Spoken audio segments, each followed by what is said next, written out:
அன்பான மேசராசி நேயர்களே, செவ்வாயை ராசி அதிபதியாக கொண்டதாலும் சூரியன் உச்சமடையக்கூடிய ராசியாகவும் நீங்கள் இருக்கிறதால தலைமை பண்பும் தைரியமும் துணிச்சலும் இயல்பாகவே உங்களுக்கு அதிகமாக இருக்கும். தங்கமான மனசுக்காரங்களாக இருப்பீங்க. நீதிக்கும் நேர்மைக்கும் கட்டுப்பட்டு நடப்பீங்க. கடவுளை முழுசாக நம்பக்கூடியவங்க. எந்த ஒரு காரியத்தையும் உற்சாகமாக செய்யக்கூடிய பழக்கம் உங்கள்கிட்ட இயல்பாகவே இருக்கும். நேர்மையான ஒழுக்கமும் மற்றவங்க விரும்பக்கூடிய நல்ல குணங்களும் உங்கள்கிட்ட அதிகமாக இருக்கும். கடினமாக உழைக்கிறதுக்கு என்றைக்குமே தயங்க மாட்டீங்க. எந்த ஒரு வேலையாக இருந்தாலும் அதை ஈஸியாக முடிக்கிறதுக்கு ஷார்ட்கட் நிறைய தெரிஞ்சு வச்சுருப்பீங்க. எவ்வளவு தான் படிச்சிருந்தாலும் தனக்கு மேலே இருக்கிறவங்க கிட்டையும் பெரியவங்க கிட்டையும் கலந்து ஆலோசிக்காமல் எந்த ஒரு முடிவையும் எடுக்க மாட்டீங்க. உங்ககிட்ட பழகிறவங்க 5 வயசில் இருந்தாலும் சரி, 50 வயசில் இருந்தாலும் சரி, அவங்க எல்லாருடைய வார்த்தைகளுக்கும் மதிப்பு கொடுப்பீங்க. சுயமரியாதையை ரொம்பவே விரும்புவீங்க. என்னதான் தனக்கு கெட்டதையே செஞ்சாலும் எல்லாரையும் தாங்கி நிற்கக்கூடிய இந்த பூமி தாயை போல பொறுமைசாலிகளாகவும் தாயுள்ளம் கொண்டவங்களாகவும் நீங்கள் இருப்பீங்க. அதிகாரத்தை காட்டியோ ஆள்பலத்தை காட்டியோ உங்களை யாராலையும் அடக்கிட முடியாது. மனசார பாராட்டி பேசினாலும் அன்பாக நடந்துக்கிட்டாலும் இவங்க குழந்தை மாதிரி அடங்கி போயிடுவாங்க. மற்றவங்க கஷ்டத்தை அவங்க சொல்லாமலேயே புரிஞ்சுக்குவாங்க. எவ்வளவு பெரிய நெகட்டிவான சூழ்நிலைகளை இருந்தாலும் நகைச்சுவையாக ஆறுதலாக பேசி நம்பிக்கை கொடுக்கக்கூடியவங்களாக இருப்பாங்க. மற்றவங்க பொறாமப்படுற மாதிரியான சிறப்பான குணங்கள் எல்லாமே இவங்ககிட்ட இருக்கு. எல்லாருக்கும் பிடிக்கிற மாதிரி தான் இவங்க நடந்துக்குவாங்க. அதனாலேயே இவங்களுக்கு நண்பர்கள் அதிகமாக இருப்பாங்க. என்றைக்குமே தன்னுடைய தேவைகளுக்காக யாரையும் பயன்படுத்த மாட்டாங்க. இவ்வளவு நற்குணங்கள் கொண்ட மேசராசிக்காரங்க நலமாக இருக்கிறீங்களா, ஆரோக்கியமாக இருக்கிறீங்களா அப்படின்னு கேட்டால் இப்போ இருக்கக்கூடிய சூழ்நிலையில் 100% தெளிவான மனநிலையில் நீங்கள் இல்லை.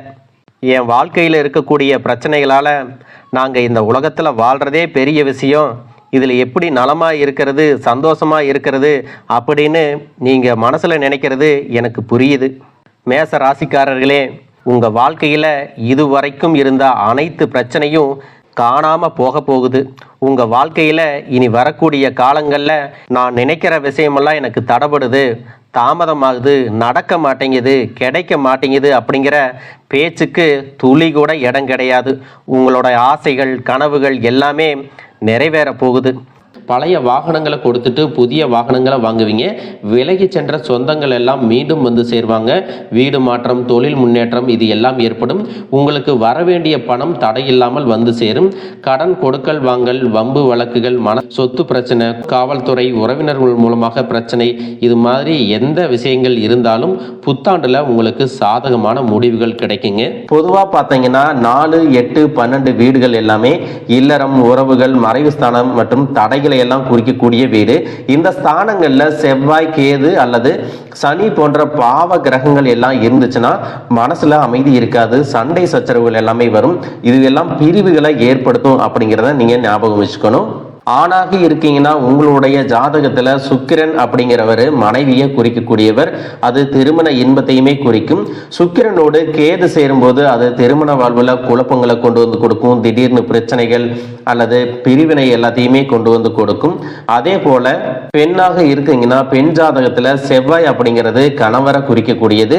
செவ்வாயோட கேது சேரும்போது கணவனோடு கருத்து வேறுபாடு, சண்டை அல்லது விவாகரத்துக்கான வாய்ப்புகள் எல்லாமே உருவாகும். இது போன்ற சில கிரக நிலைகள் காரணமாகவும் சிற்றின்பங்கள் மேல அதிகமான ஆர்வம் இருப்பது, சுய ஒழுக்கம் குறைவாக இருப்பது மற்றும் தவறான பழக்க வழக்கம், நண்பர்களுடைய சேர்க்கை, இயற்கைக்கு மாறான வாழ்க்கை முறை, இதுவெல்லாம் குடும்ப வாழ்க்கையில பல்வேறு பிரச்சனைகளை கொண்டு வந்து கொடுத்துட்டே இருக்கும். மனிதனுக்கு இருக்கவே கூடாத அளவுக்கு அதிகமான மது பழக்கம், போதை பழக்கம், தன்னுடைய வாழ்க்கை துணை மேல நம்பிக்கை இல்லாம அடித்து துன்புறுத்துறது, இன்னும் சிலர் பார்த்தீங்கன்னா அவங்களுடைய ஆரோக்கியத்தையும் உடல் நலனையும் கவனிக்கிறது இல்லை.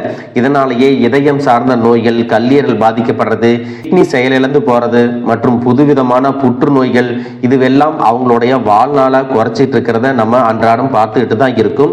இது மாதிரி எத்தனையோ கஷ்டமான சூழ்நிலைகள்ல உங்களோடு இருந்து எல்லாவற்றையும் சகித்து கொண்டிருந்த உங்களுக்கு உயிரான உறவு இந்த வாழ்க்கையவே வெறுக்கிற மாதிரியான சம்பவங்கள் எல்லாமே நடக்கலாம்.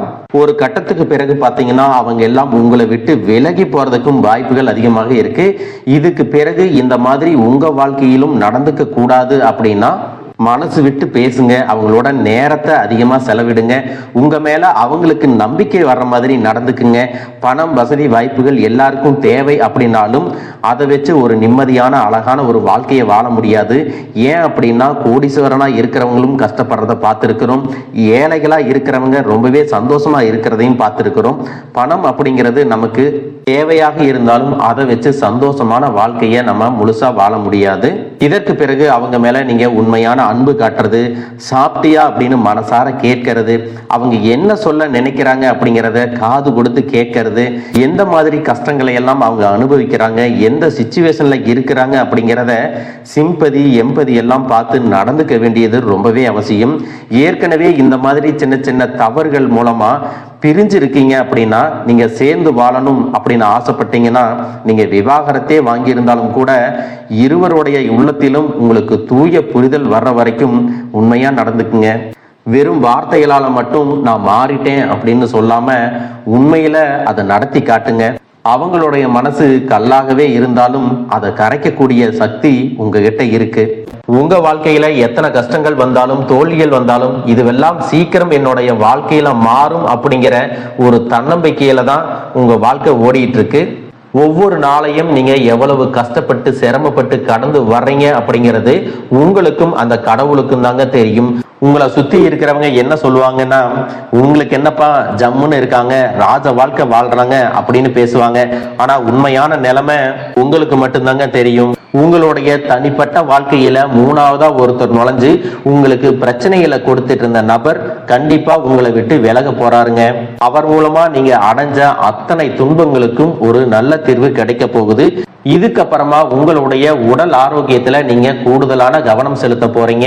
தீராத வியாதிகள் இருக்கு, சரியாகல அப்படின்னு நினைச்சிட்டு இருந்தீங்கன்னா சரியான சிகிச்சை முறைகளை இப்ப எடுத்துக்கிறது மூலமா நீங்க மறுபடியும் ஆரோக்கியமா நடமாட முடியும். உங்களை பார்க்கறவங்க ஆச்சரியப்பட்டு பேசுற மாதிரி உங்களுடைய ஆரோக்கியம் செயல்பாடுகள் எல்லாமே இருக்க போகுதுங்க. மேசராசிக்கு குருவினோட பார்வை 7வது 9வது மற்றும் 11வது இடங்கள்ல விழுது. இதனால குடும்ப வாழ்க்கை, அதிர்ஷ்டம் மற்றும் தொழில் வருமானத்துல நல்ல பலன்கள் கிடைக்கும். வீடு, குடும்பம், சொத்து, மன அமைதி இது எல்லாத்தையும் சொல்ற இடம் தான் 4வது இடம். அதாவது ஒரு வீட்டை மாற்றணும் அப்படின்னு நினைக்கிறவங்களுக்கும் புதுசா ஒரு இடத்த வாங்க நினைக்கிறவங்களுக்கும் இது ஒரு நல்ல வாய்ப்பு. நீங்க வண்டி வாகனம் வாங்க ஆசைப்படுறீங்களா, உங்களுக்கு கை கொடுக்க போகுதுங்க. குடும்பத்தில் இருக்கக்கூடிய சின்ன சின்ன கருத்து வேறுபாடுகள் எல்லாம் நிவர்த்தியாகும். இதனாலேயே உங்களுக்கு மனசுல அமைதி கிடைக்கும், நம்பிக்கை பிறக்கும். புதுசாக ஏதாவது ஒன்று ஆரம்பிக்கணும்னா கூட அதற்கான சிந்தனைகள் எல்லாம் கூட உங்களுக்கு இந்த நேரத்தில் வரும். அதுவே பண விஷயத்தில் பார்த்தீங்கன்னா குரு நிம்மதியை கொடுப்பாருங்க. சொத்து வழக்குகள் இருக்கா, அது தீராமல் இருந்துச்சுன்னா உங்களுக்கு நல்ல ஒரு தீர்ப்பு கிடைக்கும். ஏதாவது பஞ்சாயத்தில் இருக்கா, உங்களுக்கு சாதகமாக அந்த முடிவு வரும். பழைய கடன்கள்லேருந்து சின்ன சின்ன விடுதலை உங்களுக்கு கிடைக்கும். கொஞ்சம் புத்திசாலித்தனமாக செயல்பட்டீங்கன்னா உங்களுடைய கடன்கள்லேருந்து ஈஸியாக வெளியே வந்துடுவீங்க. குரு பார்த்தாலே இதுவெல்லாம் எனக்கு கிடைச்சிருமா அப்படின்னு ரொம்ப சந்தோஷப்படக்கூடாதுங்க. குரு ஆசீர்வதிக்கிறார்னா அதற்கு நம்மளுடைய முயற்சியும் வேணும். நம்மளுடைய முயற்சி இருந்தால் தான் குருவோடைய ஆசீர்வாதம் நமக்கு முழுசாக கிடைக்கும். அது மட்டுமல்லாமல் குடும்பத்தில் வாக்குவாதங்களை நீங்கள் தவிர்ப்பது ரொம்பவே நல்லது. ஆரோக்கியத்தில் மன அழுத்தம் உங்களுக்கு குறையும். சத்தான உணவுகளை சாப்பிட்றது, தியானம் பண்ணுறது, யோகா பண்ணுறது மூலமாக உங்களுடைய ஆரோக்கியத்தை பாதுகாப்பாக வச்சுக்கணும். உங்களுடைய உடல் ரொம்பவே முக்கியங்க. சுவர் இருந்தால் தான் சித்திரை வரைய முடியும். உங்களுடைய உடல் ஆரோக்கியத்தை கெடுத்துட்டு நீங்கள் எதையுமே சாதிக்க முடியாது. அதனால் உடல் ஆரோக்கியத்துக்கு நீங்கள் ரொம்பவே முக்கியத்துவம் கொடுக்கணும். அதுக்கப்புறம் தாங்க பணம் காசு எல்லாம். இந்த விஷயத்தில் பார்த்தீங்கன்னா குரு தனகாரகன்னு சொல்லுவாங்க. நிதி ரீதியாக உங்களை நிச்சயம் ஆசீர்வதிப்பார். சொத்து வாங்கக்கூடிய ஆசைகள் இருந்தால் உடனே நிறைவேறும். உங்களுடைய சேமிப்புகள் அதிகமாகும். செலவுகள் குறையும். வருமானம் அதிகமாக இருந்தும் உங்களால் சேமிக்க முடியலன்னு இத்தனை நாளாக சொல்லிட்டு இருந்திருப்பீங்க. அதுவெல்லாம் மாறும். தங்கம் வாங்குவீங்க, நிலம் வாங்குவீங்க, பங்குச்சந்தையில் முதலீடுகள் செய்வீங்க. நீங்கள் நிதானமாக இருந்தீங்கன்னா உங்களுடைய வளர்ச்சி அபரிமிதமாக இருக்கும். திருமணத்துக்காக நீங்கள் காத்திருக்கீங்கன்னா மேசராசிக்காரங்களுக்கு நல்ல ஜோடி அமையும்.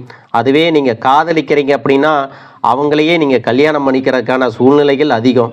திருமணம் ஆனவங்களுக்கு அவங்களுடைய உறவில் ஆழமான புரிதல், பாசம் எல்லாமே அதிகமாகும். பிஸ்னஸ் பண்ணுறீங்களா, உங்களுடைய பிஸ்னஸ் பார்ட்னர்ஸோட நல்ல புரிதல் இருக்கும். தொழிலில் நல்ல வளர்ச்சி வரும். குழந்தைங்களுடைய படிப்பு விஷயத்தில் பார்த்தீங்கன்னா நல்ல முன்னேற்றம் கிடைக்கும். இது வரைக்கும் அச்சீவ் பண்ணாத வெற்றிகளை எல்லாம் சீக்கிரமாகவே அச்சீவ் பண்ணுவாங்க. உங்களை வேணும்னே கோவப்படுத்தவும், சண்டை போடவும், ஆத்திரப்படுத்தவும் சில பேர் வாண்டடாக வருவாங்க. அவங்கக்கிட்ட தேவையில்லாத வார்த்தைகளை பேசியோ சண்டை போட்டோ மனஸ்தாபத்தை ஏற்படுத்திக்க கூடாது. பிடிக்கலையா, சரி விடு அப்படின்னு சைலண்ட்டாக கடந்து போயிடணும். உங்களுடைய கனவுகளும் ஆசைகளும் கூடிய விரைவில் நிறைவேறக்கூடிய காலகட்டம் வந்துருச்சு. இந்த நேரத்தில் உங்களுடைய மனசை நீங்கள் அமைதியாக வச்சுருக்கணும். நீங்கள் நிதானமாக இருந்தால் தான் உங்களால் இந்த பலன்களை எல்லாம் பெற்றுக்கொள்ள முடியும். இதை மட்டும் நீங்கள் சரியாக செஞ்சிட்டிங்கன்னா உங்கள் வாழ்க்கையில் இனி வரக்கூடிய காலங்களில் நீங்கள் கவலையாக இருக்கிறீங்க, கண்ணீர் சிந்துறீங்க அப்படிங்கிற பேச்சுக்கெல்லாம் ஒரு துளி கூட இடம் கிடையாதுங்க. இது நாள் வரைக்கும் உங்கள் மனசில் இருந்த மனக்கவலைகள் எல்லாமே இனி காணாமல் போக போகுது. நீங்கள் சந்தோஷமான, நிம்மதியான, ஆரோக்கியமான ஒரு வாழ்க்கையை வாழ போகிறீங்க.